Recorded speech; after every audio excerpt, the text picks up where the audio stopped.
By the way, it is TexAgs Radio presented by David Gardner's Jewelers here in the Rollo Insurance Studio. I think some of the adversity they have faced could be a couple things here, right? It could be a sign of things to come, that this team, all those question marks, are going to take a little bit longer to develop than maybe initially we thought before the season started, right? We knew there were question marks, but I think perfect scenario, the offensive line would have gelled immediately. They'd be able to run no problems with the quarterback situation. We've run into some roadblocks, but not many. But as you get into the tougher part of the schedule and SEC play starts, the fact that those question marks were there regardless of who the opponent is, how much better could they be because of facing that as they get closer to that? Well, I think we hear the old proverb all the time: iron sharpens iron, and I think that anytime you are challenged, it's by a decent opponent, I think that's beneficial.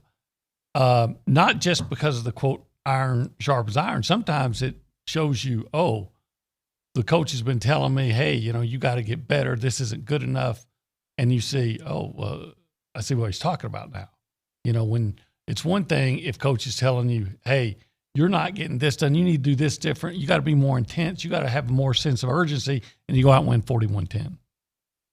But when coach has been telling that and then you escape, and it's against a Power 5 opponent, so when the coach is telling you, hey, it's going to get tougher, you just got a really good I don't like to use wake-up call because everybody used that, right. But you just got a really good, alert on your phone, kick in the ass that, hey, maybe what they're telling us is true, and I am going to have to play with a more sense of urgency, and I am going to have to be more intense, and all those things. Yeah, I wonder how kids think about things though, because this is how we see things, right? Like as an adult, like if we were to face adversity at work, we would be like, oh, I can't be going to bed 3 o'clock in the morning and waking up at 5 for work and moving forward. But do you think kids think it the same way? When I say kids, young men think it the same way? I think they do when they've experienced it. I think they probably, it's just noise in the background. Right. Until they've actually experienced it. You can always repeat like a parrot what the coach tells you. Doesn't mean that you believe it or that it really have you really digested it. But then when you go out and you come maybe 3 minutes from losing a game that, I thought they were going to dominate. Of course, I didn't know the quarterback was going to get hurt, but I thought they were going to dominate. And even had Haynes not gotten hurt, now I don't know if they were going to dominate because of the way Colorado was playing. But I think it gets their attention. Does it get the offensive line's attention? Because for the most part, they kept the quarterbacks clean. Like from a penetration standpoint, I think they did a pretty good job there. But obviously, watching the film a second time, and you saw the game Sunday night again, they weren't getting pushed for the running backs. No, they weren't, and I think it does get their attention. And I think it was really more than anything guard to center to guard. And again, those were the guys making their first start against Power 5 competition. And, I was guilty of this, and I thought about it.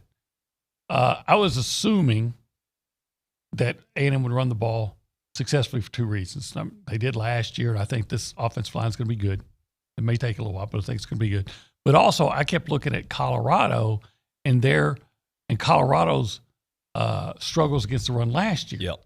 But I got to thinking about it, and more than ever, you cannot look at anything that happened last year because of 2 reasons. Number one, you don't know what good players, and in Colorado's case, it might not have been any, but you don't know what good players opted out. Sure. Or just didn't play because of COVID or were limited.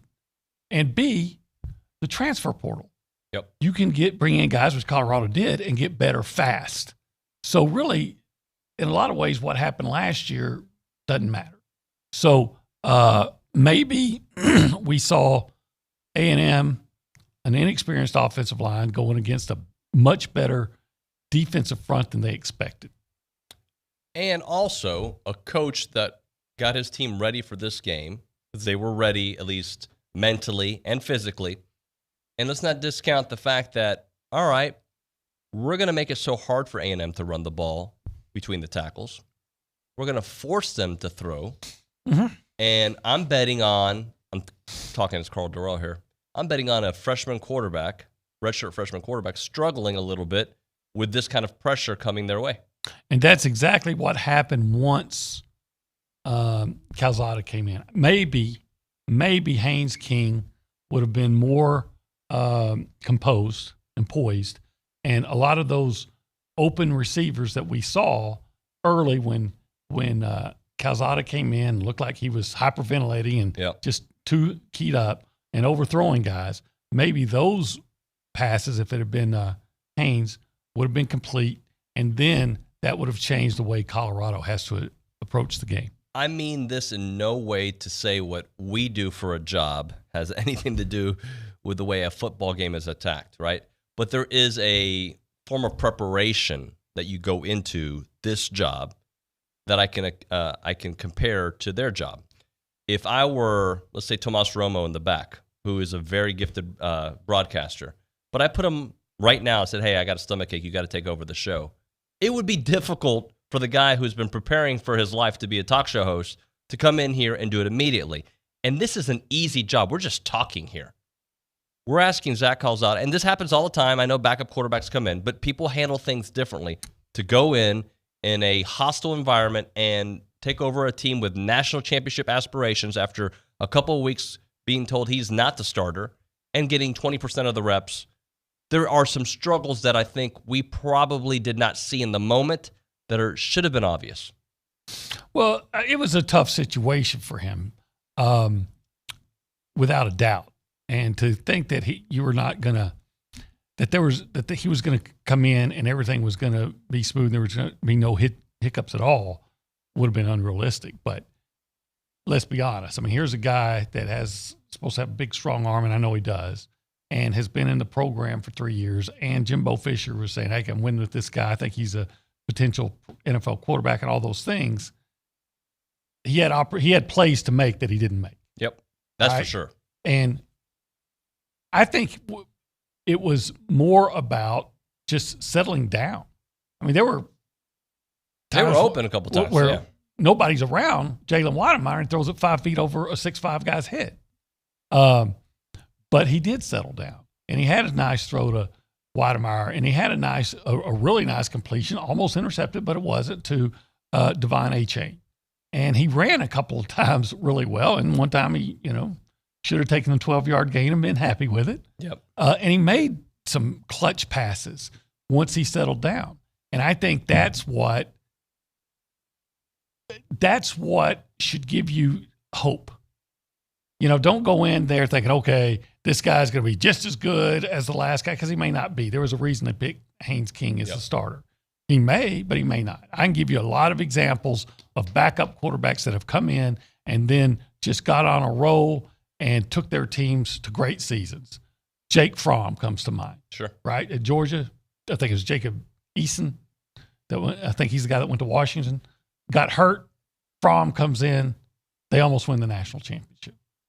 But Brooks Bollinger at Nebraska when Tommy Frazier got hurt, right? So I can give you some more, but I'm not going to. The point is, I wouldn't completely give up on the season because I saw him get better in that game. And that was, like you just said, Tomas comes in and he's like, what? I got to do this. Well, I haven't compared. I don't have my notes. I have no rundown. I have nothing. I'm just going to go. And he's panicking, and maybe the show really lags. But as he gets more comfortable and he gets into a conversation, maybe he finishes the show well. And then tomorrow or the next day when you say, hey, you saw what you did, now you got to prepare. And the next time, maybe he's not as good as David Nuno. In fact, he won't be. But come on now. But maybe he himself the next day is significantly better. Yeah, and look, there's a little bit of hope in that description, and a little bit of also just, this is how sports works. Some people are ready for that moment immediately, but it's more off of adrenaline. Some people overanalyze. I'm an analyzer. we all go through things differently, and I'm not ready to write the book on Calzada. And remind me, before we go to Tori here in a moment, wasn't Kellen Mond thrusted into a situation also in the UCLA game early on in his career? He absolutely was, and he struggled a bit. A bit. I think the big difference is in this case is that Kellen Mond got minimal, and I'm going to say that again. I don't care who doesn't like it, and I'm going to put it in all caps. He got minimal help from his coaches. And, I mean, they would have won that game if they would have just said, Kellen, stay in the huddle until 10 seconds are on the play clock. And then when 10 seconds are on the play clock, come out and run the play. But no. All you say, hey, Kellen, look at me on the sideline. I'm going to hold my arm up. Do not come out of the huddle or do not start calling the play until I bring my arm down. Right. Calzada is going to get all kinds of coaching and support, and I think you can expect him to be better. And Kellen wasn't bad after that first game, but I think you can reasonably expect, or at least be cautiously optimistic, that Calzada will be more effective in this time than Kellen was. Also, Calzada has 3 years in the system, and Kellen had, very little. Yep. A few weeks. So here's the topic of the day we'll get into in the next segment, OB. What has surprised you most this season about the Aggies, but in general about college football? A lot of storylines out there, LSU, USC, whatever it may be. Oklahoma's kind of interesting start to the year. We'll talk about that. But with that, let's open up the text lines at 979-693-1150. That is the A&B text line. You can also call the show on the BCSI hotline, 979-693-1150. And with that, we go to the News and Social Center. Tori Esprovo, good morning. Good morning, guys. How are you guys doing today? Good. How are you? Good. Doing great. Let's get into some headlines. First one I have is Reading, a 5-match win streak. Texas A&M volleyball hits the road today to take on Texas State Bobcats in this evening's matchup at Strawn Arena. First serve is slated to be at 6 p.m., and then this match is available for stream on ESPN Plus in the ESPN app. Lastly, this Saturday, Texas A&M faces New Mexico in Kyle Field at 11 a.m. TexAgs is having our tailgate again. Tailgate will start at 9 o'clock, and we'll go through at 10:30 a.m. Thank you very much, Tori. You're welcome. And I know you'll be getting ready for the pregame show. But let's do this. Let's hit a break here. We'll come back. We'll kind of talk about some of the surprises this year in college football and in Aggie football. And I also want to talk a little bit about Jimbo on Haynes King, because we didn't get a timeline, but we got a little bit more clarity. And then afterwards, when Jimbo walked off, he gave us a little bit more clarity, so we can shed some light into that. It is TexAgs Radio, presented by David Gardner's Jewelers. This is the Zone 1150 AM and 93.7 FM. Since 1957, Slovacek Sausage in Snook has been making the best tasting sausage in Texas from the same family recipe. Slovacek is the official sausage of Texas A&M Athletics. Whether it's from the grill to the family gathering or from the pit to the neighborhood party, serve the sausage voted best in the Brazos Valley. Serve Slovacek. Be sure to come in and check out their full-service meat market, relax on the front porch, or grab some fresh kolaches from their bakery on your way out. Slovacek Sausage, Highway 60 in Snook. Howdy, y'all. This is Cullen Gillespie, former 12th man. I've always tried to help my team on and off the field, and now I'd like to help Texas A&M fans like you cut their electricity bills in half. Yep, in half. It takes less than 5 minutes and you'll save hundreds, maybe even thousands of dollars every year. 90% of Texans overpay for electricity, so don't be one of them.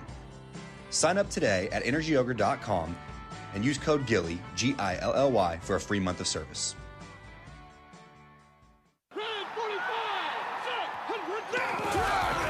Bryan Broadcasting is your home for high school football. Bryan High, A&M Consolidated, Rudder, and College Station High play on the Bryan Broadcasting family of stations. No matter where you are, hear every play, every game, all season long, thanks to Prosperity Bank, Kelly Burt Dozer, Zwerneman Flooring, and BCS Toyota. To find out when and where to hear your favorite team, go to brazosfootball.com. At Social Security, we are always thinking of ways to save you time and make things easier. That's why we created My Social Security. Opening a My Social Security account gives you secure access to your personal record and interactive tools tailored for you. You can see if you are eligible to receive benefits, view spousal benefit estimates, and compare retirement benefit estimates at different ages or dates when you want to start receiving benefits. Already receiving benefits? Use your account to change your address, set up or change direct deposit, get a proof of income letter, and more. In most states, you can also request a replacement Social Security card. Save time. Go online. Open a My Social Security account at ssa.gov/myaccount. Social Security, securing today and tomorrow. Produced at U.S. taxpayer expense. You can hear the Paul Feinbaum Show weekdays 2 to 4 here on the Zone. Presented by Polaris Fun Center. Paul Feinbaum is SEC Country, and Aggieland is SEC Country too. Join Paul weekdays 2 to 4 here on the Zone. Polaris Fun Center sells and services Polaris ATVs, Rangers, Razors, Global Electric Cars, and the Polaris Slingshot. Polaris Fun Center, where they sell and service fun, not tractors. The voice of the SEC. And you can hear Paul Feinbaum weekdays 2 to 4 here on the Zone. I was saying that with Haynes. Haynes, as you know, I guess is already out, but I wanted to wait till I got the final thing to make sure I give you all the right call. He had a crack in his lower leg that they fixed and operated on. Went clean as a whistle. Went really good. Was as good as it could humanly be as far as the prognosis of things. Now timeline. I'm not a doctor, and I'm not going to say when you heal, you heal. When you're healed, you're healed. We would never play him before in any way, shape, or form before that. Jimbo Fisher yesterday at the press conference. It is TexAgs Radio presented by David Gardner's Jewelers. And if you're in the market for an engagement ring, wedding band, or stackable anniversary ring, save the date for David Gardner's ring in-season promotion. That's October the 13th through the 16th. David Gardner's will have an extended selection of diamonds, engagement rings, wedding bands, and more. Don't miss an opportunity to swing by while they have the largest selection of the year at the best prices.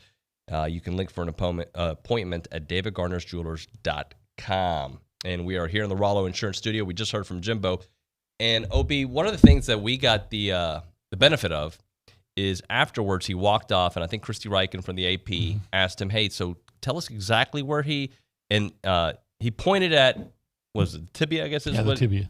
And he gave some clarity, and he said it was as clean as possible. Not that this is a good situation at all, but it at least gave us promise that they could have two quarterbacks here in 4 weeks, 5 weeks, 6 weeks, 7 weeks, whenever it may be, but it felt like he's coming back this year. Yeah, I think the probably the most prudent thing to do is expect if he's coming back, him to be back.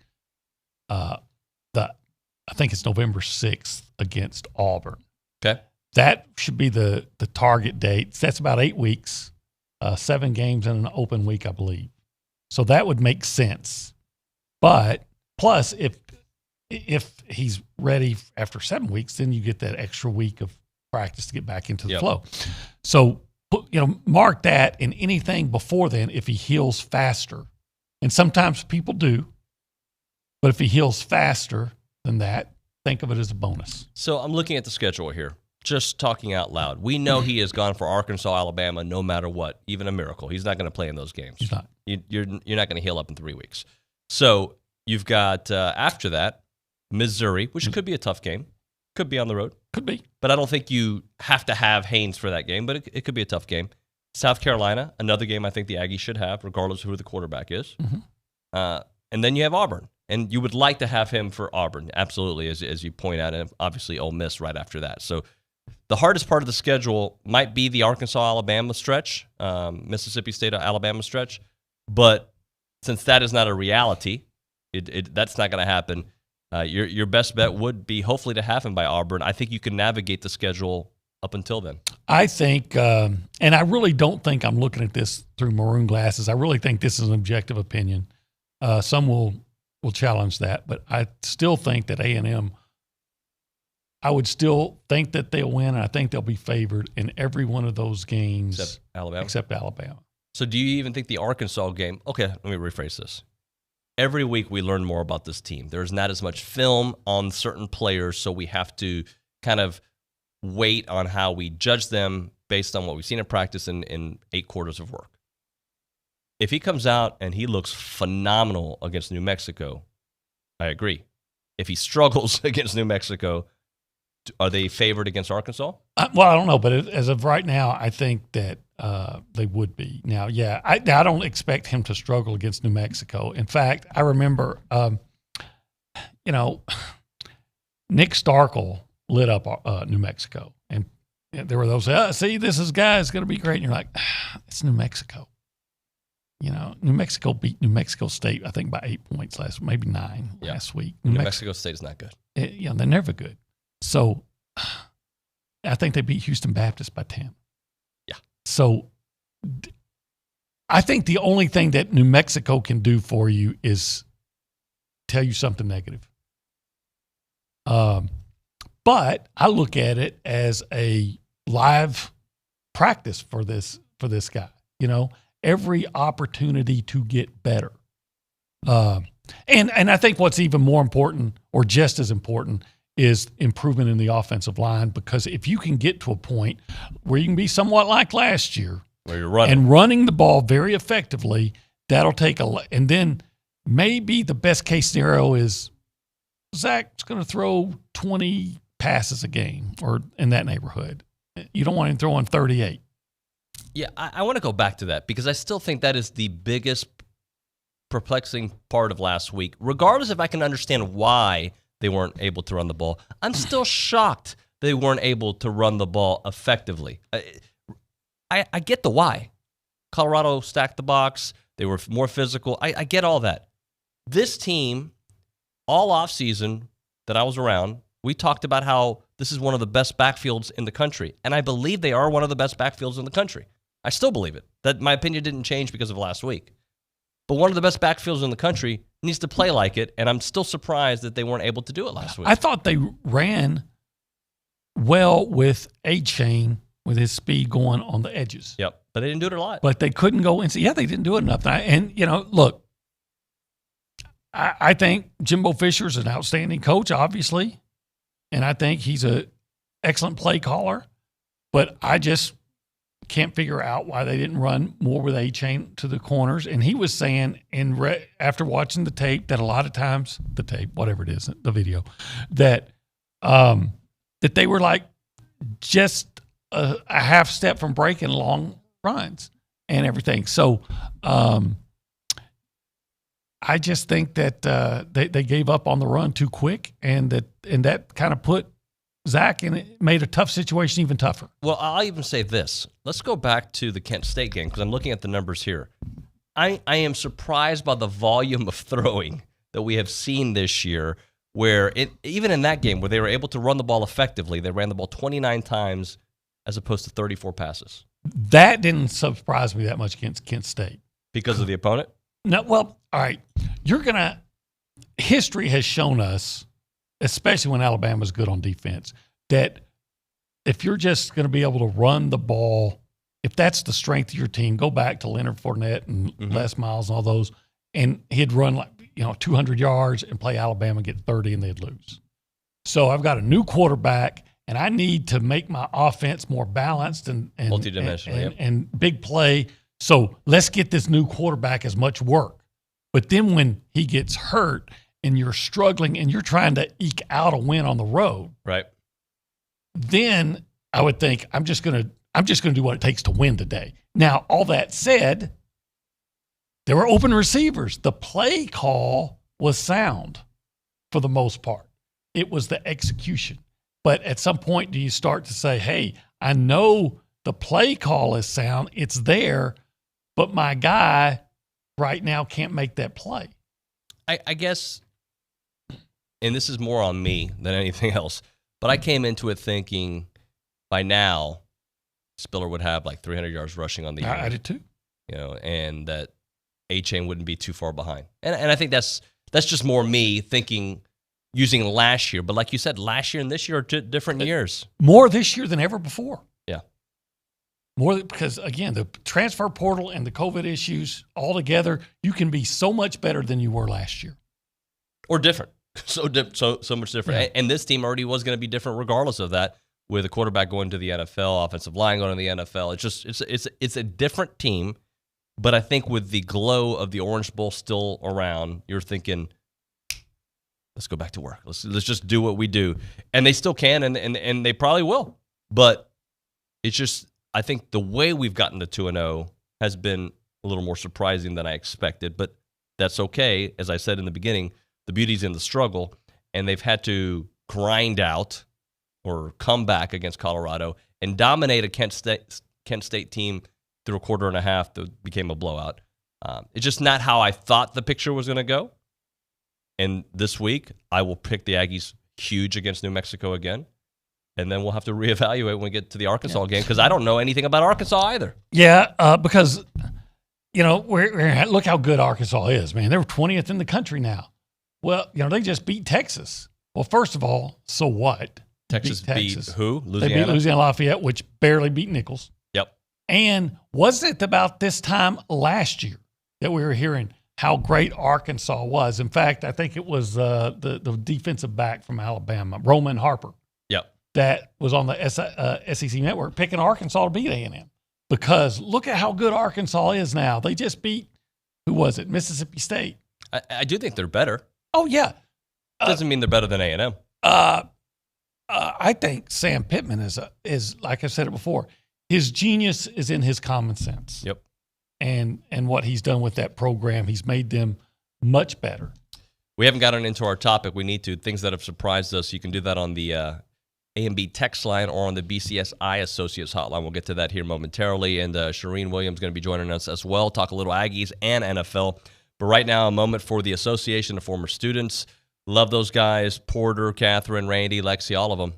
Great crew over there doing great work, and they are the oldest organization serving A&M in support of that Aggie network. They've been doing it for over 140 years, and they are here, they are there, they are everywhere. And hopefully this weekend you can stop by and check out all the great stuff that they're doing.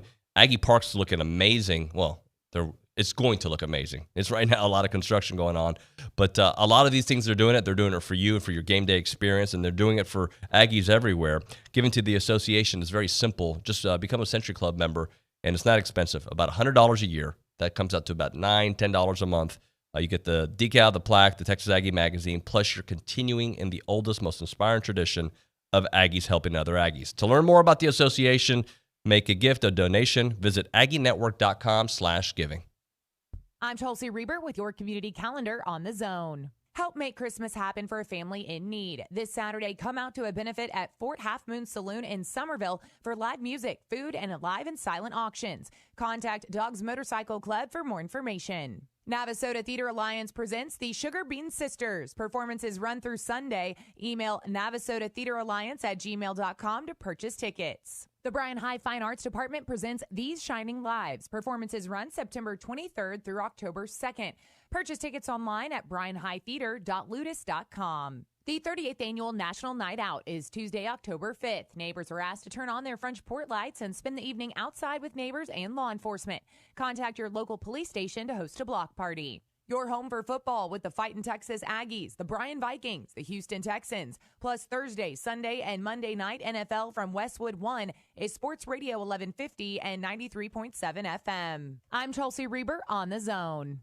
There's a Kubota for every job. There's a Kubota for every harvest. There's a Kubota for every task. And at Normandy Tractor, for a limited time only, take the drive to Normandy, Texas, and let Vernon and the boys show you what they have. Get the new Kubota BX 1880 16.6 horsepower tractor and a Kubota loader with a quick attach bucket now through December 31st, 2021. For a cash price of only $12,950, or payments as low as $170 per month. With no money down, based on 0% down, 1.99% APR for 84 months. Normandy Tractor has over 8 acres of Kubota tractors, Kubota RTVs, ATVs, and Kubota mowers to choose from. They're at the corner of Highway 39 and OSR in Normandy, Texas. And remember, nobody beats Normandy Tractor. Nobody.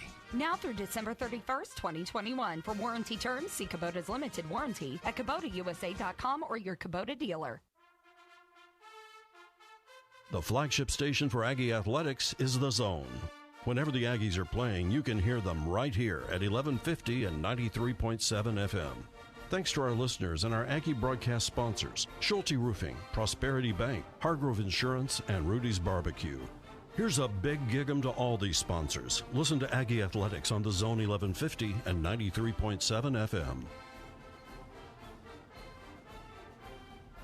30 minutes after each and every Aggie football home game goes final, join me, hi, I'm Louis Bellina, and Dusty for the Twin Peaks Call-In Show powered by TexAgs.com. It's 2 hours of your phone calls after every A&M home game. Twin Peaks, they've got eats, they've got drinks, they've got scenic views. Join Dusty and I after every A&M home football game, 30 minutes after every game for the Twin Peaks Call-In Show powered by TexAgs.com.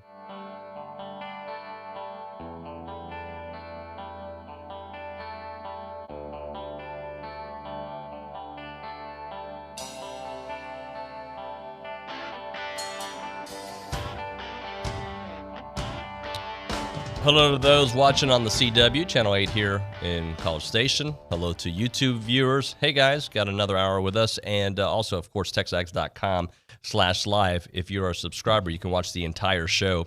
It is TexAgs Radio presented by David Gardner's Jewelers here in the Rollo Insurance Studio. And let's now go to the BCSI hotline. We are joined by Charean Williams, the Hall of Famer, the Pro Football Talk Distinguished Alumni. What's going on, Charean? I'm good. How are you guys doing today? We're doing great. We're talking a little Aggie football to start this morning, and I know you got to watch a lot of college football and pro football this past weekend. Now that it's official that Haynes King is out, are you encouraged by what you saw from Zach Calzada after the half? Well, I tell you what, I've never played, obviously, college football before, but I've talked to a lot of guys who are Hall of Famers who did, but I don't even know that you need that to see his happy feet when he came in. I mean, somebody has got to steal those feet. And I watched, I don't know if anybody saw the Peyton and Eli broadcast last night, but it was terrific on the Monday night game. And it's one thing they were talking about with Lamar Jackson's feet. You got to turn your feet toward where you're throwing the ball, and you've got to steal those feet. You could just see his feet moving, and you knew maybe not playing scared, but certainly nervous to be out there, and the stage just looked too big and the light too bright early on. And, they tried to set up some easy throws to him, and he didn't hang in and get them. And then all of a sudden you saw those last drives, just something, light bulb kind of came on, it kind of settled down. And I've told a ton of people, that throw that he made for the touchdown on a difficulty scale is up there. I don't know if it's a 10, but it's probably close to a 10. And he had easy throws that he couldn't make, and he makes one of the most difficult throws that I've seen an A&M quarterback make in a really long time. And in the NFL, I do all that probability, catch probability and everything. I imagine the catch probability on that throw was very low. I mean, I don't know if people understand how difficult it is running to your left and throwing a ball and perfectly placing it on a receiver that's tightly covered. It was a terrific throw. And I hope that got him going, that it settled him down, and now they'll have a game plan for him, and now he'll get snaps in practice and all those sorts of things. And I'm confident in Jimbo to draw up a game plan. And he did on the one they had the wide open. Weidermeyer was wide open. They set up that play beautifully before the half, before he kicked the field goal. So he's going to draw up some of those types of plays that are going to be easy throws. But I'm starting to think maybe he likes the more difficult throws better. Man, we know he's got an arm on him, and that was a great throw on that touchdown, and it was a very difficult throw. Yeah, what was so impressive about that throw, Charean, is you touched on it, he has this big arm, and he showed it on the previous third down when Isaiah made a tough catch on a hard throw to get a first down. And we all know, hey, this guy's got the big arm and throw it, 60 yards flat-footed, all these things. Yeah. But it was the touch. We didn't know he could throw with that. Now, maybe he got lucky, but that was something. And so you figure if he can just settle down and hit the wide open guys, then you don't have to worry about him making the spectacular throw. Exactly. That's exactly it, Olin. He's just got to make those easy, simple throws, and there were a lot of them where the receivers were wide open. And getting that experience, getting out there, high leverage situation, I think that's going to help him going forward. But you saw some things you like. You saw why him liked him, and we all know the arm. I mean, I was talking to scouts a year ago, and they wanted to see this kid's arm. We can't wait to see it. Jimbo's talked so much about it. Seen it in practice. We love this kid's arm. We're going to get to see it. And, sometimes things don't work out for you sometimes, and you hang in there, and all of a sudden you got what you wanted. So now he has a chance to show that he is a starting quarterback, and he can play Power 5 football and win. He's got a great team around him, and that's what he's got to remember. He doesn't have to do it all on his own. This should be the easiest quarterbacking situation in A&M history, as many players as he is around him, both on offense, defense, and special teams. He just got to make those simple throws, and this is going to be pretty easy. Yeah, you know what? I thought his second best throw of the day was just a go route on the sideline to Caleb Chapman. It could have been a 30, 40-yard gain, and Chapman didn't hold on to it. But he placed that about as well. So I wonder if we're going to see Calzada throwing a lot more downfield, because he looked like, that maybe that just airing it out is what he throws best. Maybe that's, I guess we're going to find out. Where he's most comfortable. Yeah, it may be all where he's most comfortable. And like I said, he looked, to me, most comfortable when he's outside the pocket, too, when he didn't have to have those happy feet. Get your feet set and throw the ball. Like when you're on the run, you don't have to think. You don't have to set your feet. You roll out, you make those throws. And that, to me, looked like where he was most comfortable as well. Charean, let's talk a little bit about that defense, too. They certainly brought the heat. That second half, just an incredible performance. It's great to have a young quarterback or a new quarterback that's got something that they can rely on. Hopefully the running game will come together, but that defense was something else. Oh, my goodness. What a great performance. That was one of the all-timers in A&M history. Give them the win. Anthony Johnson was just incredible. I'll tell you what, that kid keeps getting better and better and better. And you saw the impact that Michael Clemens had. That is truly the wrecking crew is back. Maybe I had some doubts before that game, but the wrecking crew is back. And I know that's not the greatest of quarterbacks they play. They're going to play tougher opponents than that, and they're going to need more offensive production to help them out.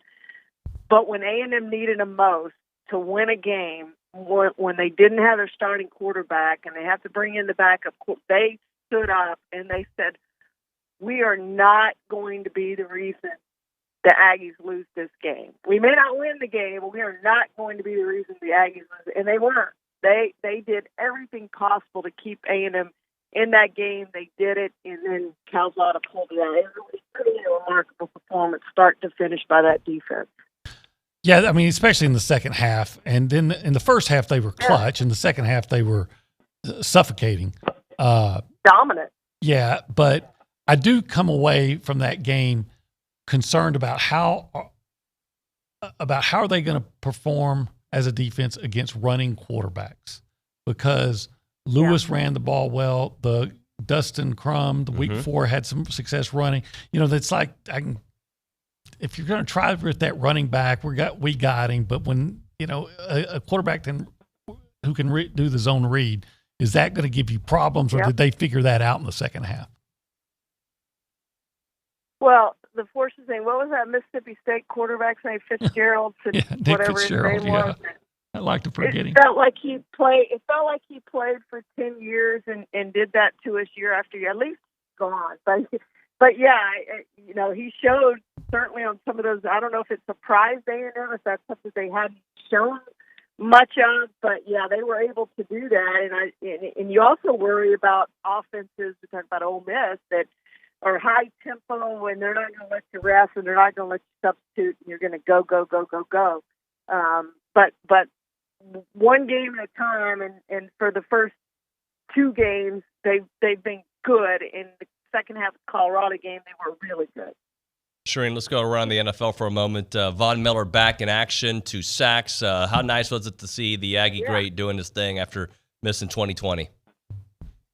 Yeah, it was exciting. He had 2 off years and didn't get to play at all last year. And to see him come back and play like he did. And the video after the game when he went and kissed his mom on the cheek in the stands was terrific. It was one of the highlights, I think, of of Week 1 in the NFL.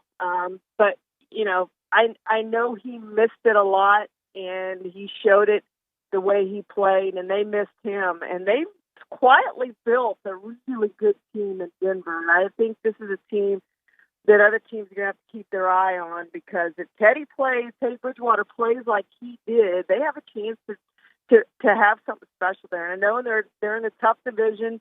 All those teams won, and we know what the Chiefs have. They're still the favorite in the conference. But the Broncos, to me, were one of the surprise teams of the first week, the way they played offensively and defensively.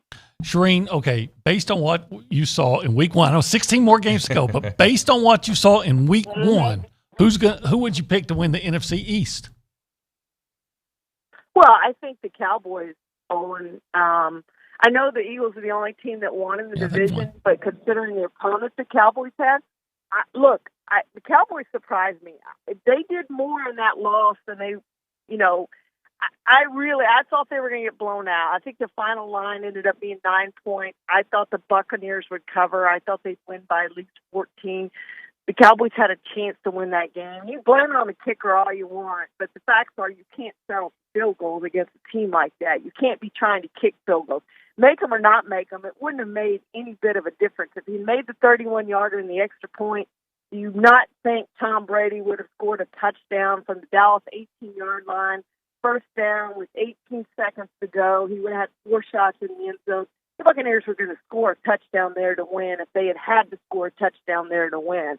But the Cowboys' performance, to me, said that Dak is back, and they are the best team in the NFC East, and I think they are. Now, Washington's lost their quarterback. They look the best team overall on paper. I think you start to scratch them out. Giants were a huge disappointment losing like they did at home. And then the Eagles did what they were expected to do. But I have no doubt the Cowboys are the best team in the division. Now, they have to go out and prove it. I said that Week 2 was the key week for the Cowboys. Regardless of what happened against the Bucs, Week 2 was the key week. You can't go lose to Chargers. They're underdogs to Chargers. You can't go lose to Chargers and start 0-2, then have the Eagles coming in here on Monday night. Now, you get a lot of home games in a row, some divisional games, winnable games, all that sort of thing, but you can't start 0-2. They have to go beat the Chargers. Well, Charean, based on 1 week, I guess the Texans are the Super Bowl favorites, right? I wasn't really surprised by that. You picked it. Said the over-under. Yeah, the over-under for the Texans is fine. They're just going to be better than what people think. And, they have all those veteran players. And David Culley, who, obviously got his start at A&M. And we're proud of him as Aggies. I know we still love Texas A&M a lot. But, he has that team well coached. This is the best coach that the Texans have been. I wish this coaching staff had been with some of those really talented Texas teams. I think they might have had a chance to win the Super Bowl. But they are well coached, and they're going to win some games. And you better be ready when you go in there to play them. And again, they're not a good team. They don't have enough talent to contend, and I don't think they're going to contend for that division title. Although that division stinks as well. They all went 0, and the rest of the division went 0-1. I still don't think they're the best team in that division, but I tell you what, you better be ready to play them week in and week out, or they're going to surprise you. They're going to be in a lot of games. How many they win? Probably only 4 or 5, but they're going to be in almost every game they play. Charean, I'll be glad to give you a consultant fee here, but so I'm in a Survivor League, and should I just take whoever the Jaguars are playing every week, or what should be my strategy? Well, the losing streak's now 16, so how long is it going to go? I don't know, but they look terrible, and that may be a fairly safe bet everywhere. I don't see another chance for them to. I think they play Atlanta down the road coming up, but I don't think they're going to win for a while, and so that might be a pretty safe bet. Charean, we appreciate you. Thank you so much. Thank you, guys. Take care. Charean Williams on the BCSI hotline right now, though. I want to talk about my longtime friend, Chance McClain. He captures your stories. He captures your memories. He captures your family's memories with yourheritagefilm.com. Heritage Films is the company. He's going to make a high-quality documentary about your life. I'm talking HBO, Netflix, A&E. He's going to do it about your friend, your mother, your father, your grandfather, your boss, yourself. somebody important in your life. He tells people stories, and he is amazing at it. You want your grandkids to know your story, right? You want them to know the struggles. You want them to know all about your parents and your grandparents. And the way to do that is by catching or teaming up with Heritage Films. They don't just do documentaries about famous people, although they've done that as well. They do it about your family, and they're great at it for a birthday, Father's Day, just whatever, a Sunday. Capture the moment. Trust me, you will not regret it. Check them out at yourheritagefilm.com, yourheritagefilm.com, 713-893-8341,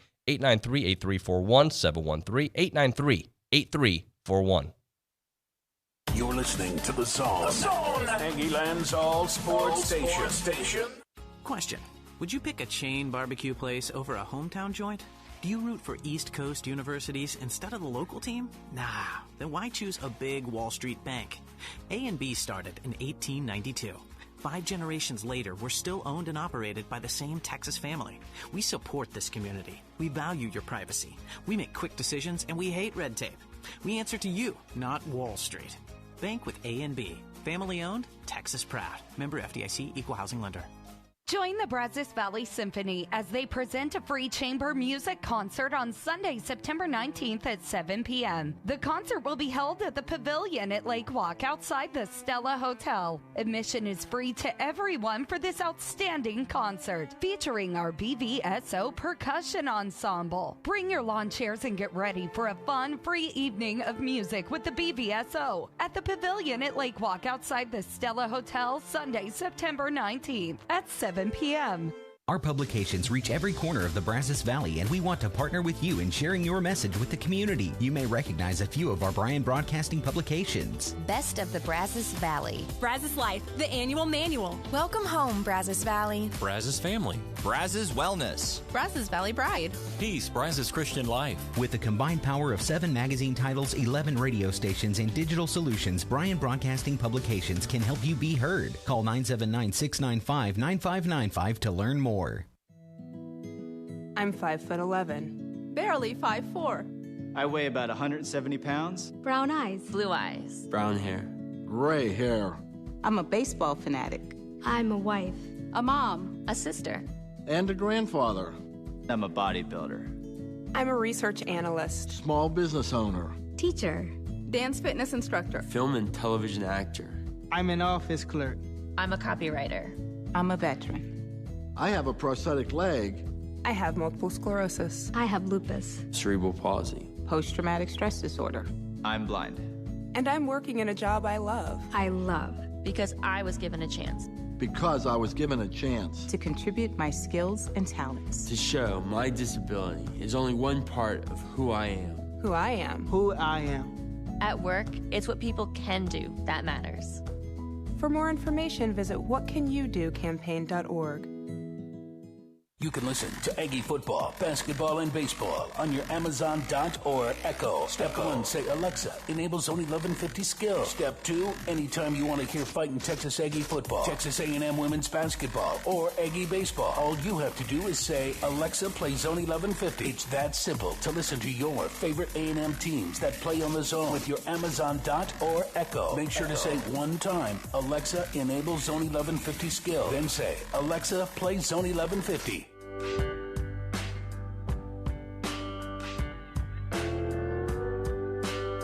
TexAgs Radio, presented by David Gardner's Jewelers here. Final segment of the Go Hour with OB. We got to get to some text messages with Tori, but I want to reset the question. What has surprised you most this season about the Aggies and in college football? OB, let's get to some text messages. Think about what your answer is going to be. Tori? Sorry, I was waiting for you to ask Olin. So we have Spencer in Denver saying, no need to make a change going to game 3. What typically happens is the first 4 games of the year are to get everyone in sync with new positions and new cadence, new assignments. It's a work in progress as the season progresses. Everything is perfect at this moment, regardless of our personal expectations. Okay. I get that. Some teams are taking on, like Clemson. We wrote the story on Clemson after week 1 against Georgia last week. I forget who they took on. They destroyed them. The offense seemed to find their groove. But I think it does take several weeks sometimes to really feel out who the team really is. Sure. I mean, Jimbo made a great comment yesterday. He said, after 2 games last year, everybody was was panicking, and would you have thought that they were going to be one of the best defenses in the country last year after 2 games? And the answer would have been no, or even after 3. Right. So there's still a lot of growth to do. So what has surprised you most this season? Probably A&M's giving up so many rushing yards. I know they were outstanding in the second half, but until they, what was it, 226 by Kent State, more than any team rushed for last year. And then Colorado ran really well in the second half. The first half. So maybe they figured it out in the second half. In the second half, they squeezed them like a hungry boa constrictor. Yep. But I can't be surprised about what happened offensively when you lose your starting quarterback.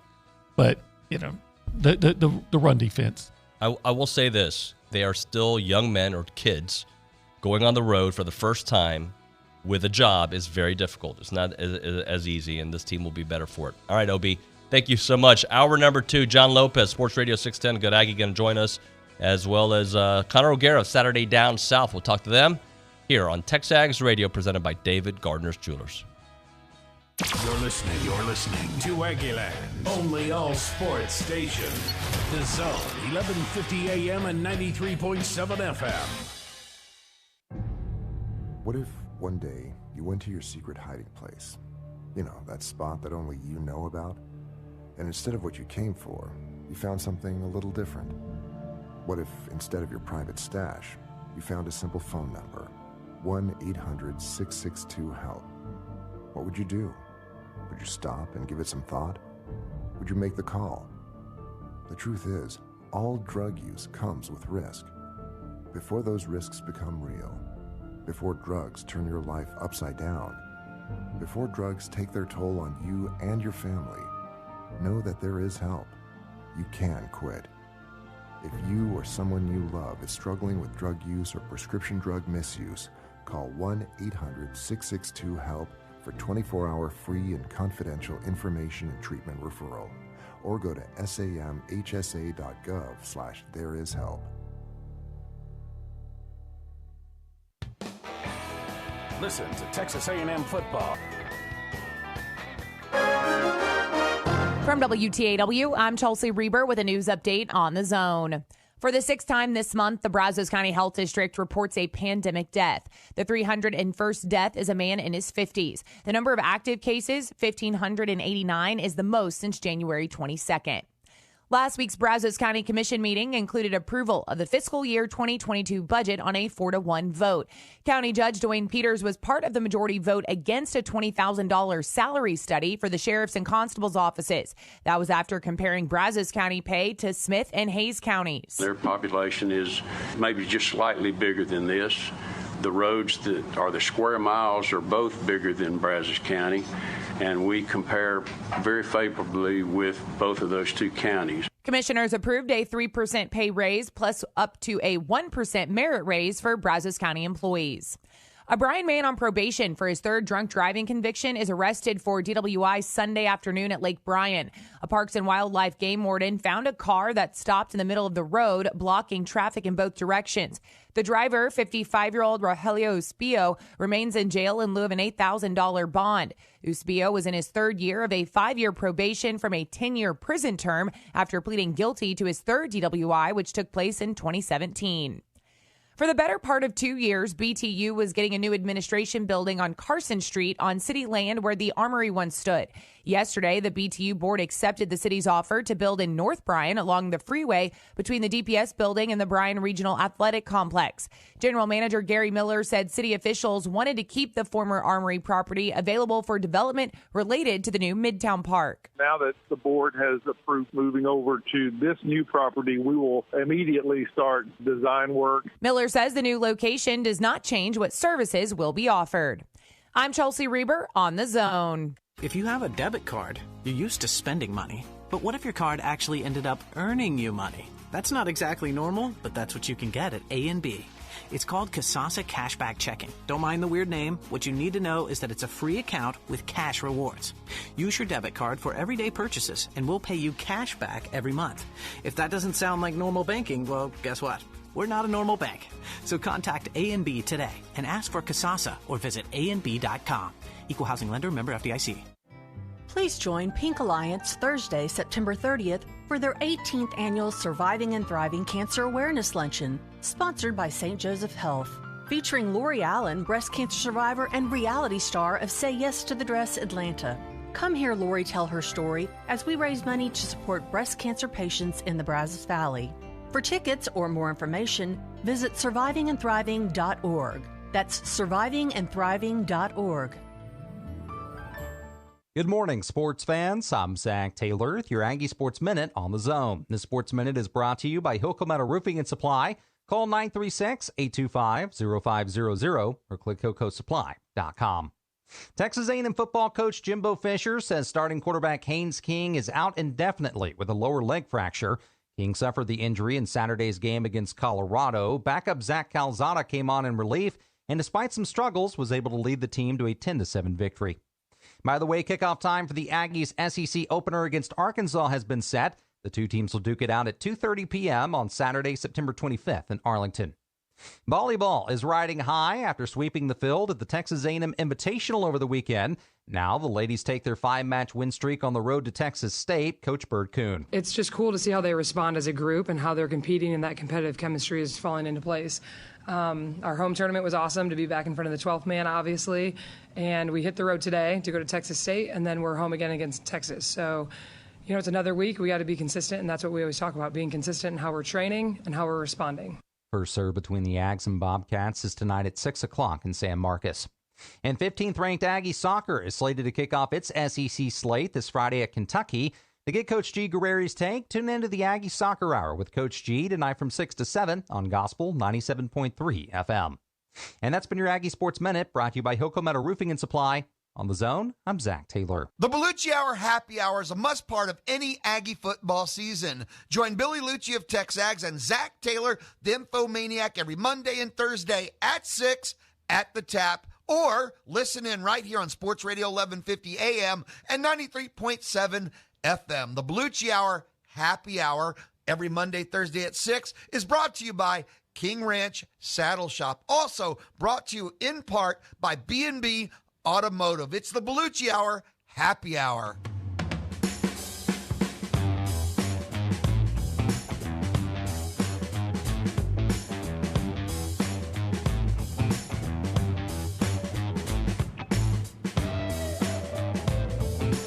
TexAgs Radio, presented by David Gardner's Jewelers here in the Rollo Insurance Studio. Rollo Insurance, an independent insurance company built around educating you on exactly what you're doing and paying for your shopping so you can accomplish all of your insurance goals.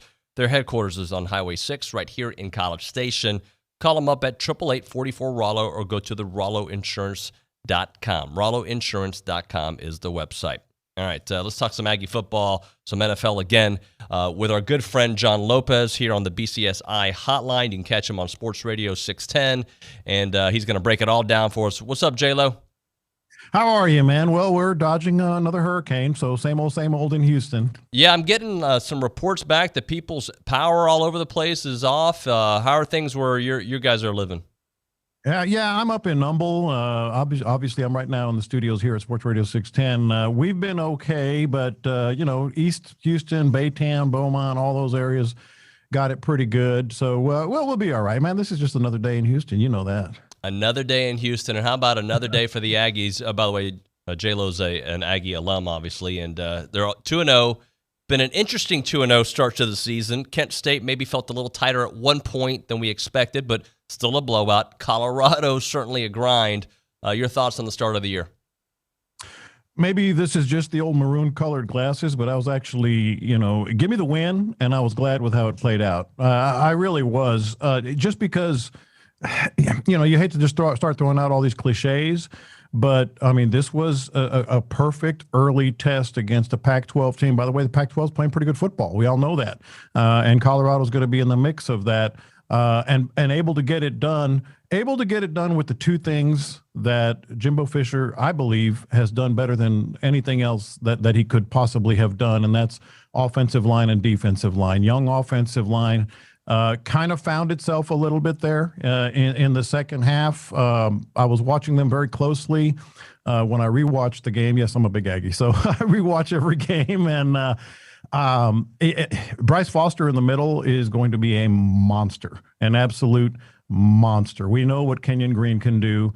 I thought they really kind of found themselves, got a groove for a real feel for what the defense was doing. But the biggest story was the defensive front, the front seven in particular, what they did to a pretty darn good running game, being able to collapse the pocket, limiting getting them off the field on third down was absolutely spectacular. So I thought it played out well. And not to ramble on, but I know, the big story is obviously Haynes King and Zach Calzada. You hate to see what happened, but I thought Zach Calzada did the same thing. I thought he really found himself in the second half, and that arm strength is, as you know, just next level. Well, what does it do for his psyche going through what he went through last week, and now this week applying 80% of the reps at practice and knowing he's the guy going in against a team that's not a Colorado defensive front in New Mexico? Well, it's another perfect opponent for him. I fully expect stretching the field a lot more with Zach Calzada, and I expect the tight ends to get involved even more than they have. Weidemeyer had a couple of moments here and there, but you could also see some frustration with him not getting the balls where he wanted them in particular places on particular plays. I thought both Haynes King and especially Zach Calzada were really off with their accuracy in the first half. That corrected itself a bit with some big time throws. I think the tight ends and the stretching the field is going to be big time, and that's his wheelhouse. I mean, I think that's when you watch him in the spring game, when you watch him practicing. I think that's where Jimbo is going to be able to have his hands on the dials and actually call an entirely different game with Zach Calzada emphasizing that. So what about the running game? And I know why they weren't able to establish the run. I get Colorado forced them to pass. I get that. But I was still surprised that they didn't try to, at least early on, enforce their will with that, regardless of whatever front was out there. I was too, to be honest. And I was a little bit skeptical of how many touches they were getting. I believe for the most part, he's still trying. I mean, he had these guys. If you think about A-Chain and Spiller, A-Chain wasn't really a part of the mix until late in the year last year. So he's still trying to find that mix. And then Aniyah Smith, you have to get him touches somehow. So there's three guys right there that he's still trying to figure out. I would love to see A-Chain between the tackles a lot more and Isaiah Spiller on the edges a lot more. Not that that's not their wheelhouse. Their wheelhouse is the exact opposite. But when they were giving, and again, kind of rewatching the game, when A-Chain was on the field, they really kind of pinched those linebackers in a little bit, and I mean out a little bit, and so they were kind of taking that away. I would say exploit that, and I think Jimbo, you got to have confidence in him as a play caller. Of course, I think he's seen that as well, and he's still trying to figure out the reps with those guys. Got John Lopez on the BCSI hotline. John, we gave some props about the adjustments at halftime when it came to how Zach was able to get his things done. But defensively, goodness gracious, Mike Elko, is there anybody better at making halftime adjustments? Not that I've seen in an Aggie, not since R.C. Slocum. Yes, I am that old. So not since R.C. Slocum was the defensive coordinator, not the head coach, when he was the defensive coordinator. Obviously, Bob Davie had some success, but he was a direct protege of R.C. Slocum. Those are the two guys that come to mind. And I cannot say enough things about Antonio Johnson. I mean, I know everybody's giving him his flowers and giving him credit. I think he's even better than what we saw. And again, not to say he is this guy, because there's several years and a bunch of different steps that he has to take to become to get into that neighborhood. But he really reminded me of Jalen Ramsey. The length that he had with the speed and the physicality and unafraid to make tackles and somehow, some way, always being around the ball. I could see them using him much like the the Rams use Jalen Ramsey. In other words, he's a nickel, then he's a corner, then he's practically a linebacker, and then he's falling into coverage against a good tight end. I think Antonio Johnson was just off the charts. Yeah, he certainly was, J-Lo. Let's talk a little bit about getting Michael Clemens back last week. We felt his impact. This week, potentially, it looks like McKinley Jackson's back. And Miles Jones hopefully will be back as well. He was practicing last week. Hopefully he'll play. How big is it getting those kind of players, veteran leadership, and guys that can make impact plays? Well, we saw it, we saw it a little bit this week, being able to get some guys back and the rotations at altitude. Well, you're not going to be playing at altitude anymore, but you're going to be playing in some really tough games in the SEC where you're going to have to rotate guys in on the front seven. You're going to have guys that can maybe, Elko, getting back to Elko, exploit their strengths on a down and distance situation. And so that's where Elko has got to be the happiest guy in the world. I want to ask you a little bit about how teams are approaching A&M, because what has surprised me is people aren't passing on A&M. Kent State, known for their passing, established the run, tried to establish the run. Colorado, obviously more of a running team, but people, and is it because of the front and maybe the combination that the defensive backfield has grown up? I think what it really is because of the front, short answer, but because the pocket collapses and you're maybe not seeing all the sacks you want to see just yet, but you will. I think because of the pressure, coaches are saying, look, let's go to first and second read and then get rid of the ball. 1, 2, 3, boom. 1, 2, 3, 4, 7, boom. And get rid of the ball as much as you can. The other part of that is because it's an experienced secondary, there's a lot of confusion that they're giving opposing quarterbacks, especially, quarterbacks like, I know there was a veteran quarterback at Kent State, but, quarterbacks that haven't seen you very much. So I fully expect, teams to try to stretch the field on the Aggies, to be honest. Wheel routes, maybe some digs and goes, stuff like that, where they just throw the ball up and hope their guy beats the Aggie, because it's not so much the pressure, it's not so much the sacks as much as the pressure. John, is Texas bad? Is Arkansas good? What do we make of that game and leading up to the Arkansas game here in a couple weeks? The answer is yes. Texas's lines are just awful.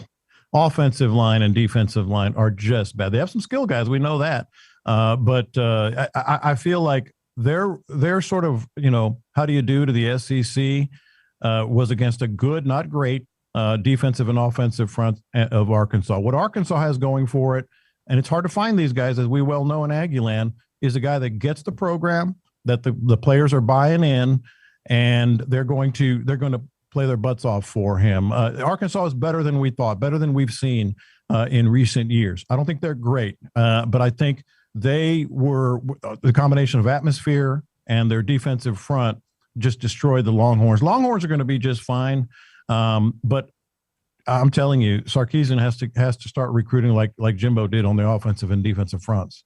So, that's going to set up an interesting game with Arkansas here in a couple of weeks. This is a series that A&M has dominated. I hate looking ahead of New Mexico, but I feel like New Mexico is going to be no problems for A&M. How much of a challenge is Arkansas going to be there in Dallas? Yeah, New Mexico, and I'll be at the game, so I'll be looking for you guys. I'm going this weekend. I think that's going to be a paint-by-numbers win. Kent State was kind of a gadget-type team, and hard in the pace and the way they got off. So it kind of slapped the Aggies around a little bit, surprised them in the first half. Colorado was very much well prepared. You got to give them a ton of credit, and they had a good game plan offensively and defensively. I think New Mexico, they're going to overpower them. Now Arkansas is going to be, I think, one of those games where the Aggies, after Calzada gets his feet under him a little bit, you're going to see exactly what I was just talking about: tight ends and stretching the field. This offensive line is going to be the most important element by far in the Arkansas game. Hopefully they'll come together. As I mentioned, I love Foster. We know about Green. We know the other guys are coming along. But I feel like this is going to be one of those where if the offensive line holds up, I truly expect the Aggies to be in one of those games where maybe they're up by a touchdown at the half and win by 21 or 24. Just because once you get your feet under you and you can exploit that secondary of Arkansas, which can be exploited. That was lost in the Texas game. That you can get on the secondary with the speed that they have. I think there's going to be kind of a pull-away win for the Aggies. All right, let's turn to the NFL for a minute. I'm surprised I'm saying this. I don't think I've said this in years, but kind of impressed with what I saw from the Texans this past weekend. I mean, even if it's Jacksonville, like we saw last year them lose games on the very last play several times. They look like a well-coached team. Well, that's it. I mean, you just hit it perfectly. They like their coach. The position coaches are outstanding. Lovie Smith with the defensive coordinator. We know, he's got the experience. especially against a rookie quarterback. They're not as good as we saw against Jacksonville. I think Trevor Lawrence is going to be outstanding, but his head was spinning a little bit in the opener. I can't see the Texans holding up depth-wise. Mark Ingram is not going to be able to carry the ball 26 times a game. He just can't, and he did on Sunday. I do think that they're well coached. They're buying in, but I still would say 5 or 6 wins at the most, maybe. But the funny thing is, this team, don't fall in love with this team too much, because it's going to be turning over all over again next year, because there's so many guys. I think 20-something guys on one-year contracts. It's just impressive. It's kind of good to get the fans back in the fold a little bit. But I would still think water's going to find its level here. But do they want to win? Like, big picture, does Charean really want to win or get that top pick, second pick in the draft? I was just, the old show prep, as I'm sure you're familiar with, looking at the first week of quarterback play in the NFL. How many teams are really going to have a top 5 pick, in the NFL? Because if you look at the quarterbacks right now, that are let's say their team might be in search of a quarterback next year. Tennessee's going to be in the top 15. Tampa Bay's in the bottom 5. There's only 2 teams that you figure will need a quarterback and be in the top 5 in the draft, and that's the Giants and Detroit. So what does it matter if you win 5 or 2 games at this point? You're going to have to trade for a lot of picks, and you're going to have to use those picks to move up in the draft, because the teams that are going to be in the top 5 aren't going to need a quarterback, so you can't trade with them. You know what I mean? So you're just going to have to accumulate as many draft picks as you can. Tell these guys, you know what? Let's try to win every week. And if it's 5, 6, or more, who cares? You're going to get those picks that you get, and you're not going to trade with a team in the top 5. You're going to trade with a team in the top 5 with multiple picks to move into their class. John, is Urban Meyer going to coach in college football next year, or will he stay in the NFL? Yeah. Are you reading my rundown for today's radio show? I just made a log into my rundown here. Urban Meyer will not be coaching the Jaguars in 2 years. I think he's got this year and next year at the most, and it may be USC this year. I mean, who knows? USC's got the job opening, as we all know, with Clay Helton out.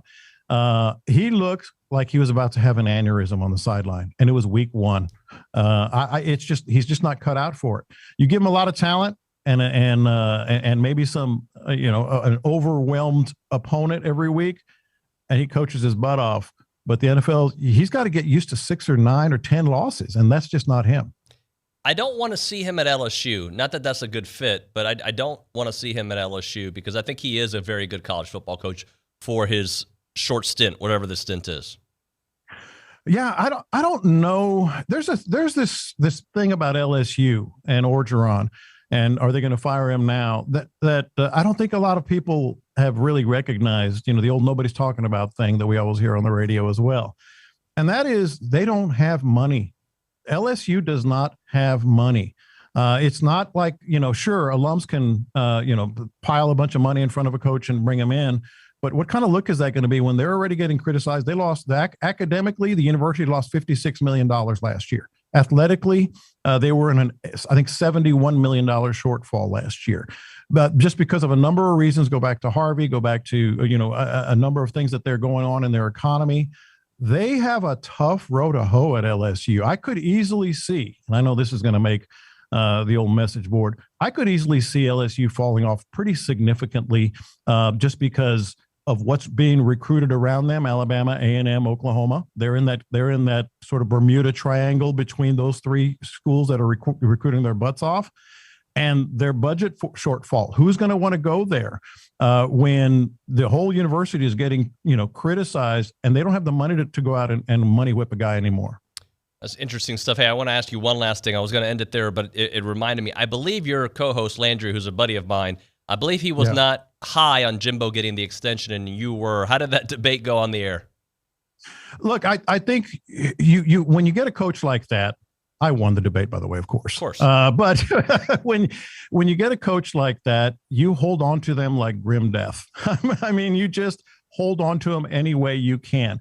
This was a good move. Even if they would lose, heaven forbid, 3-4 games this year, it was a good move. Look at what they're doing. Look at the future of the program. Look at the recruiting base. and the stability. Not to pile on our friends in Austin, but how many coaches have they gone through thinking that they finally found the magic pixie dust, or whatever? When you get a guy that's absolutely proven, absolutely buying in, and oh, by the way, he is buying into the culture as much as anything, as you well know. You hold on to him like grim death. I have no problem with it whatsoever. That is John Lopez, Sports Radio 610, a good Aggie. John, I'll see you this weekend, brother. Yes, sir. I'll look for you. Thank you very much, J-Lo, there on the BCSI hotline. And by the way, if you want to get into the show, you can text the A&B text line 979-693-1150. A&B, a College Station branch of Amarillo National Bank. Good Texas banking. The website, amb.com. All right, your phone calls and your text messages next on TexAgs Radio, presented by David Gardner's Jewelers. This is The Zone. Aggieland's all sports station. Here's Brad Beard of Intercon. I guess you've noticed how much your home's cooling bill has been recently. Perhaps there are rooms that are never the right temperature. There's a way to save some of that expense while adding security, reducing dust, pollen infiltration, create a quieter, more comfortable atmosphere, enhancing the beauty and value of your home. All of the above and more can be accomplished by letting your neighbors at Intercon replace your windows with premium Burris vinyl windows. Intercon is a locally owned and operated source of custom-made vinyl windows, which come directly from the factory to your home and are installed by Intercon full-time employees. Vinyl windows come in 3 colors and virtually any style or shape. Call us for a free no-obligation quote for your home. We present our products without any pressure sales tactics. We price jobs by opening and are happy to do the jobs in stages if requested. Compare our quality, reputation, and price, and you'll soon have Burris windows installed by Intercon in your home, too. Whether you have new construction or an existing home, let the fine folks from Intercon help your home energy efficiency year-round. Call Brad Beard of Intercon today at 823-3639. That's 823-3639. Howdy, we're Chad and Darla Wooten, your local owners at Cooper's Old Time Pit Barbecue. We just want to send a big, heartfelt thank you out to everyone for voting us Best Barbecue and Catering in the Brazos Valley for 2 consecutive years. Dine in, picked up, or catered, we encourage you to enjoy our family's award-winning barbecue cooked cowboy style over mesquite coals. Cooper's is hiring. They're looking for a few awesome folks for intermediate positions. Competitive pay plus tip sharing. Apply in person at Cooper's Barbecue today. Shop local, buy local, save big deals. It's not every day you can save money. Oh, wait, you can. Hi, Jenny here from Big Deals. When you shop Big Deals, you'll save money every day on dozens of gift certificates from local businesses like these. C&J Barbecue, Aggieland Express Car Wash, Mineral Body Works, awards, and more, and more. Visit AggielandBigDeals.com to save big. AggielandBigDeals.com. You have the right to know. The right to know about culture. The right to know about the economy. The right to know about technology and to know about sports. You have the right to know about education and politics and the weather. You have the right to know what's happening abroad and in your backyard. But above all else, you have the right to know that this right is under attack, and we must work to protect it. Because in order to be free, we must be informed. Understand the threats. ProtectPressFreedom.org. You can hear Astros baseball all season and postseason long on Sports Radio 1150 and 93.7 FM plus Gospel 97.3 FM. Thanks to Kelly Burt Dozer. The Astros look to make another World Series run. You can hear the games on The Zone or on Gospel 97.3 FM, thanks to Kelly Burt Dozer. The Houston Astros, the World Series. Listen in, all thanks to Kelly Burt Dozer.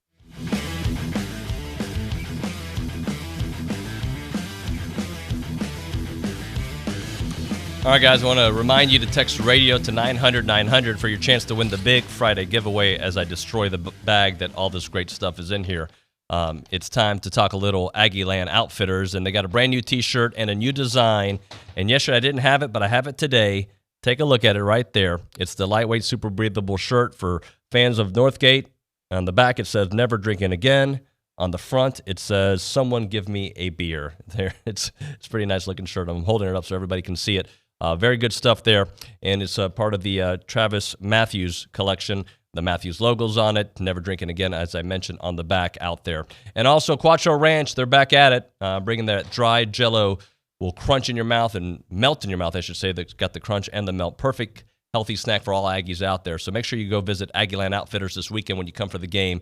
Put that shirt on when you hit Northgate. Not a bad deal. That shirt is Travis Matthews' Finest bottle T-shirt valued at $39.99, and the Quattro Ranch freeze-dried orange Jell-O at $9.99. All right, let's talk a little bit about New Mexico here for a moment. We're going to have an insider in the 10 o'clock hour, and I know I don't play for the team. So those of you can't overlook New Mexico and Arkansas. Look, I don't play for the Aggies, so I can look at the schedule. That's what I do. I got to talk for freaking 3 hours. I've got to come up with content, right? And I am not worried about New Mexico at all. Why would I be? Yeah, they're 2-0. Yes, they have a quarterback that A&M has seen before. I get all that stuff. But there was a couple things that caught my attention. Yesterday, Jimbo was kind of breaking them down and how they're able to, run the ball and their quarterback efficiency. There are going to be challenges that happen in this game. And we started the show with the struggle. The struggle is the beauty, right? The struggle is where you really appreciate things. Now, as Aggie fans, we've had all these seasons in the past with high expectations and, top 10 rankings and here we go through October and things coming to a crashing halt. Last year obviously felt different. It felt like we had turned the corner for ourselves and for the haters out there. So there is some love in the struggle, but not too much struggle. We've struggled enough already, right? Let's get over that hump, and I believe that we are headed in that direction.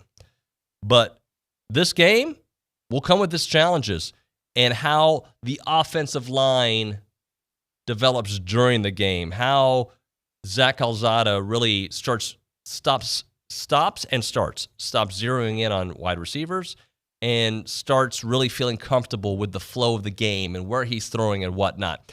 Jimbo Fisher yesterday on every game being a real test. It ain't no tune-up. It's a game. Hey, have you been following all the games across the country in the last 2 weeks?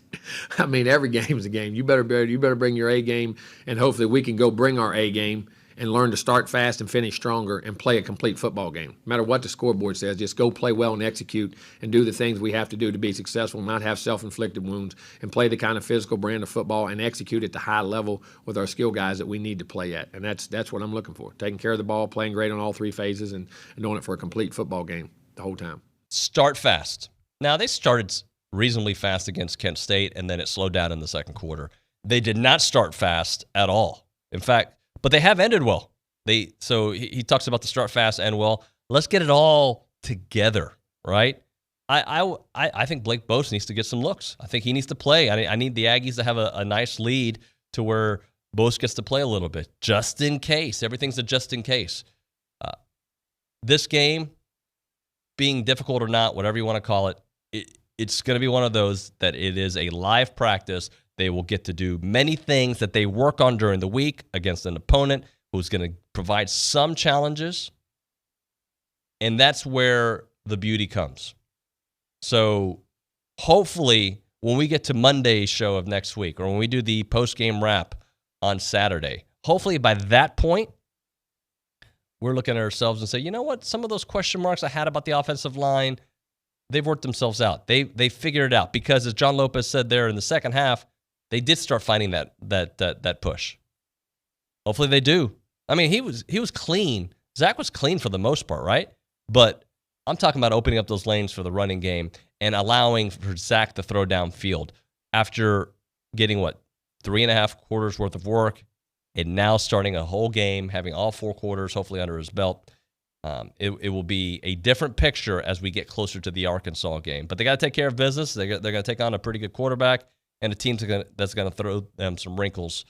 We will see how that plays out. All right, in the remainder of the hour, Connor O'Gara going to be joining us here from Saturday Down South. We'll get to that. Plus, in the 10 o'clock hour, we're not going to be able to talk with Coach Alan Waddell. He's got some power issues going on, so we'll reschedule with him.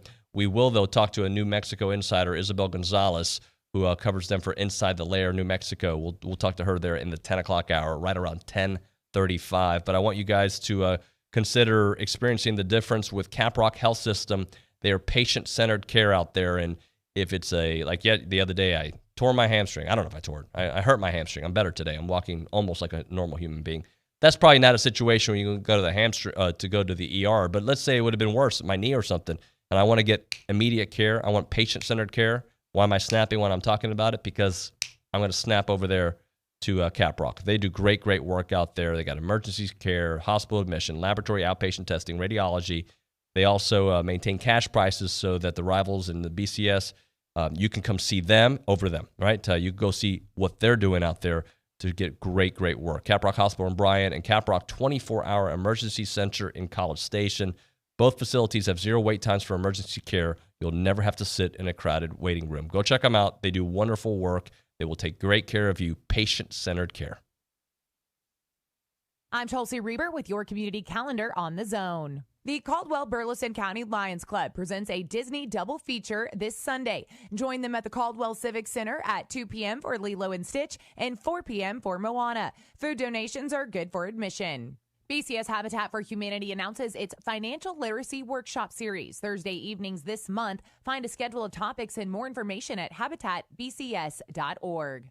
The Brazos Valley African American Museum announces the 500 Giving Campaign to raise funds for a museum director. Be one of the 500 by going online to bvaam.org. Find out more about current and upcoming events and exhibitions at the University Art Galleries in the MSC. Go online to uart.tamu.edu. Your home for Houston Texans football is Sports Radio 1150 AM and 93.7 FM. You can hear every game, home, road, all season long, right here on Aggieland's only all-sports station. I'm Chelsea Reber on The Zone. Thank you for joining us. Dave South here, ready to introduce you to the home team as they prepare to take the field. That's right. Your home team is the Lester Group, your team for buying and selling real estate in Bryan College Station, led by veteran real estate broker and third-generation local Lance Lester. His team is undefeated when it comes to customer service. As he steps up, he surveys the market, a little shifting on the defense, but Lance always seems to find a matchup that he likes. Quick snap of the offer. Lance drops back, checks his options. He looks downfield. He's got a contract wide open. He throws. It's tipped by inspections, again by the appraisal. Great block by the mortgage lender, and it's caught. And he's in the closing zone. He could go all the way. He's at the 20, the 10, the 5, and he's taking it to the house. Literally taking it to the house for signatures. This deal is closed. The Lester Group is lightning in a bottle.